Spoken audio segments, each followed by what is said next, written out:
Thank you very much, Mirko, and thank you everybody for still staying with me. I know that there is another presentation a few minutes before lunch, so thank you for bearing with me. My presentation there is a lot of slides, and the reason why there are a lot of slides is simply because I want to make sure that I have anchors to the concept that I want to share. It's not about reading slide by slide. And if I can fundamentally just summarize the whole purpose of my presentation, is 4 words: harvest now, decrypt later. As a former auditor, as I always mention, that's my obsession. I'm trying to prepare and be diligent about what can go wrong vis-a-vis my baby, the digital ID that they created for the pension fund. So this is a one-pager to summarize what is the UNJSPF Digital Certificate of Entitlement, or a digital identity for proof of life.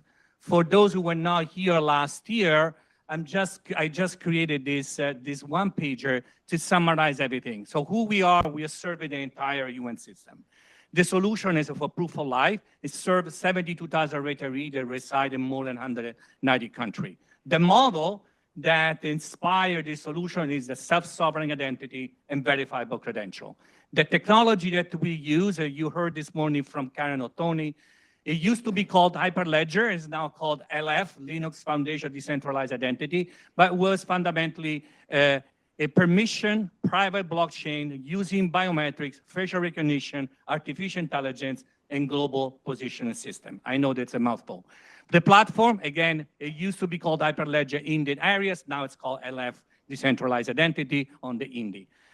Regarding personal identifiable information, are only stored on the user device. There are no PII on the blockchain, and there is no transmission of PII. This is my core. Certify, giving assurance to our representative, 193 countries, our board, that indeed this solution is trustworthy, is secure, it's credible. By what? Given that I'm still waiting for an ISO standard to certify blockchain, I use what was available. Certified with ISO 27001, certified with the 42001, the first entity to achieve the certification on the responsible use of AI, submitted to the NIST for the face recognition vendor test, and now currently submitted to the attestation, the 30107, to basically demonstrate and confirm that the biometric algorithm can withstand deepfakes. In terms of ethics, we also submitted the application to ethics audit, algorithmic audit.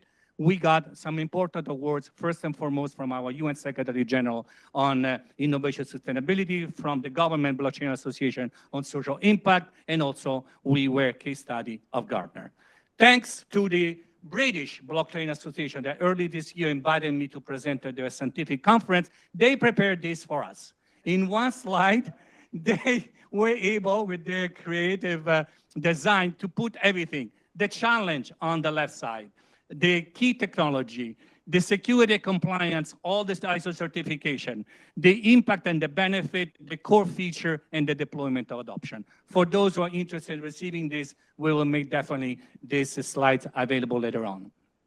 This just, again, for those who were not here last year, the application is real. It's available in the App Store, was deployed in 2021, and as of today, is being used by 55% of our retirees and beneficiary population. These are the ratings. Very proud to show that at the beginning, it was not 4.7, but much lower. So over the years, we made progress. The underlying technology, as I alluded to before, is the Hyperledger Indy with the libraries of areas. And here is the issue.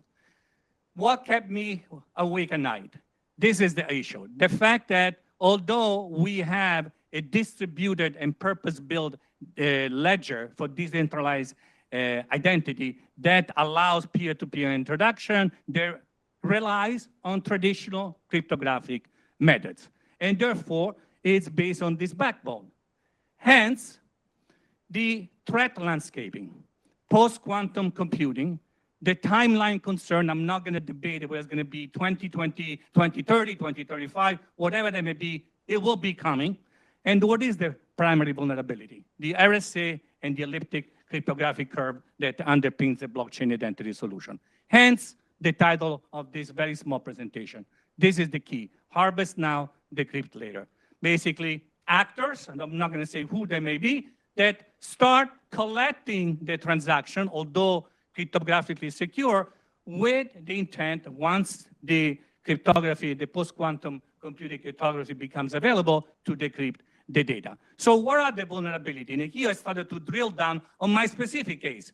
The vulnerabilities are in the digital signature compromise, in the decentralized identifier security, in the zero-knowledge proof, in the long-term credential validity, and in the distributed ledger integrity, and therefore the capability of being used as an audit, corroborating audit evidence.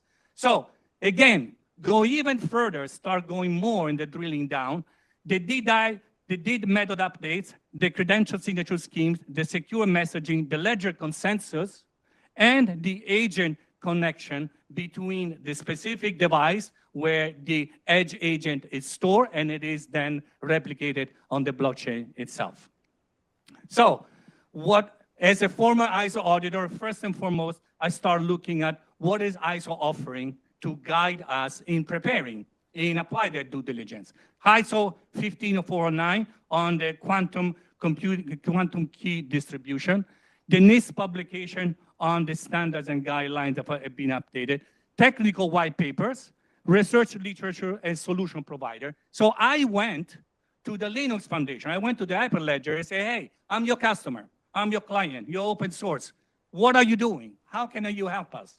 So here, I started to get some publication. Indeed, the Linux Foundation does have a specific document to help its client to conduct a threat analysis. And in fact, here you see blockchain and identity, and talks about the issue that we just mentioned. So this is the threat model, the impact analysis, the quantum readiness, the prevention mitigation, and the overall evaluation as a step-by-step process that they recommend and they suggest that the client will do. So going another step further down, what are we really talking about in the context of the Hyperledger? We are talking about the decentralized identifier, the signature that are used for those identifiers, and the RSA accumulators for the credential.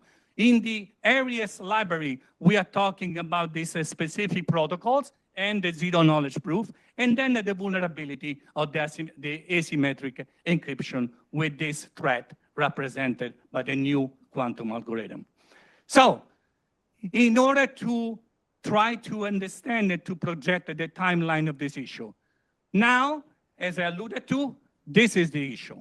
We need to start doing something immediately in order to start updating, upgrading the current cryptographic primitive to something that will be post-quantum resistant. And then forget about this date. It's possible, maybe it will be 2036 or whatever that may be, but this is what may happen in the short and medium term. So vis-a-vis now the solution that we have implemented with the technical support of the United Nations International Computing Center, this is what we have on our ledger. As you remember, the first slide I indicated, there is no PII, but there are transaction validation data represented by the root hash. We have transaction types, we have transaction timestamp, and we have the sender public signature. So vis-a-vis this condition, as an auditor, criteria, condition, cause, consequence, and corrective action. This is my condition. What I spoke about until now are the criteria. These are the vulnerability. Vis-a-vis the transaction validation data and the root hash, they can be compromised by the post-quantum computing. Vis-a-vis the transaction type, probably there is not that much of a problem, although it depends by what kind of cryptographic primitive do they really use. Vis-a-vis the timestamp, there could be a minimal vulnerability of exposure. And vis-a-vis, of course, the public key, this is one of the biggest area and the biggest issue that we need to take care and address. So I'm looking for working with my colleagues at UNJSPF to resolve this issue, and indeed we have a plan to do so. So in order to summarize everything, the risk, signature forgery, replay attacks, identity spoofing, harvest now, and blockchain immutability, they affect its integrity. In terms of mitigating strategy, start looking at the new post-quantum resistant encryption protocol that have been approved and tested by NIST, such as those based on lattice-based cryptography, hash-based signature, upgrade the hash function, and try to approach and implement the problem with a hybrid approach. So, specifically speaking, in the INDI, again, my specific solution, dual signature quantum safe DID method, ZKP, and quantum key distribution. Three-phase migration strategy, relevant standards, quantum ready mix. This is the audit. The auditor comes back. How do I measure whether I'm going to be prepared or not, along with my colleague at UNJSPF? By looking at the percentage of DID that they will be using post-quantum cryptography.